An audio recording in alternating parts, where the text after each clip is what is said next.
So guys, for today's video, mag-iinsayo uli ako ng tumbling guys. So mag-stretching muna tayo.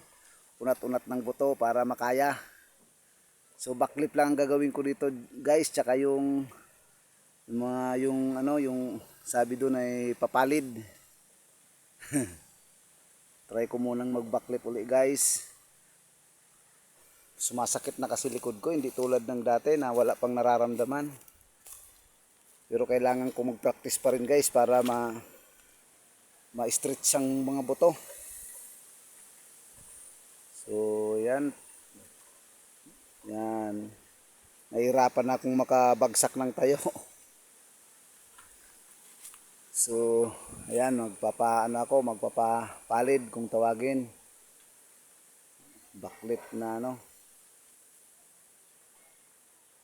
Pero ulitin ko munang mag-backlip uli. Isa pa ulit. Ayan. Nakakatayo pa naman. Hindi na masama. So try natin to. Yung sabi doon patangay ng hangin. Doon babagsak sa sa gilid.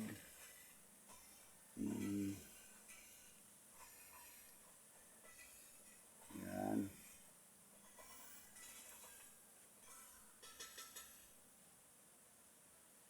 Daming hininga. Lalim ng hinga. Ay, kaya pa naman. Hindi na masama, kaya pa naman. So guys, thank you guys. Paki-share naman ng video ko. Thank you.